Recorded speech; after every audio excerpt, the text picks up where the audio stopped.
जो व्यक्ति मलबे और पत्थर के भूस्खलन मडस्लाइड को रोकने के लिए स्टील वायर जाल स्टील नेट का इस्तेमाल करने का आइडिया लेकर आया, वो वाकई में बहुत होशियार था। ये आइडिया एक बार स्विट्जरलैंड में पूरे के पूरे एक गांव को बचा चुका है। जानना जरूरी है कि जब मलबे और पत्थरों का बहाव नीचे आता है तो इसकी ताकत किसी ट्रेन की टक्कर से भी ज्यादा होती है। कोलंबिया में एक गाँव कभी इसी तरह की मलबे की आपदा का शिकार हुआ था और अंत में वो गाँव समतल जमीन जैसा हो गया। ऐसी स्थितियों से निपटने के लिए इंजीनियरों ने एक उपाय निकाला, पहाड़ी ढलानों पर 3 परतों में गोलाकार स्टील वायर नेट लगाना। जब मलबे का बहाव पहली परत से टकराता है तो बड़े पत्थर और मोटे कण उसी में फंस जाते हैं। दूसरी परत का काम होता है घर्षण और जाल की रचना के जरिए मलबे की गति को धीमा करना और साथ ही छोटे छोटे कणों को रोककर कीचड़ की मात्रा और बहाव की ताकत को कम करना। तीसरी परत बाकी बचे छोटे कणों को फिल्टर कर देती है। इस तरह से मलबे की ताकत परत दर परत कम होती जाती है और अंत में वह एक सामान्य पहाड़ी बहाव में बदल जाता है। जब इस स्टील नेट सिस्टम का परीक्षण स्विट्जरलैंड में किया गया तो इसके नतीजे बहुत प्रभावशाली रहे। बाद में जब इसे वास्तविक आपदाओं में इस्तेमाल किया गया तो यह और भी ज्यादा चौंकाने वाला साबित हुआ। एक बार की आपदा में ये जाल पहाड़ पर लाखों घन मीटर मलबा रोकने में सफल रहा और नीचे बसे गांव की पूरी तरह से रक्षा की। आज यह तकनीक 20 से ज्यादा देशों में इस्तेमाल की जा रही है। इन स्टील नेट्स को लगाने के लिए सिर्फ एक बड़ी खुदाई मशीन एक्सकेवेटर की जरूरत होती है और इनकी देखरेख भी बेहद आसान है। इंजीनियरों की इस बुद्धिमत्ता को सच में सराहना चाहिए।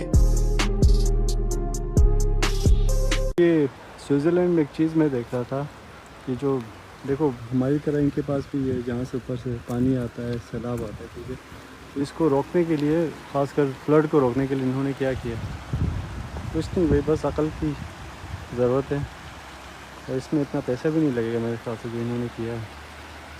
अगर ऐसे थोड़े से गैप दे के आगे 2-3 अगर रखेंगे तो इससे काफ़ी लोगों की ज़मीनें जानें बच सकती हैं।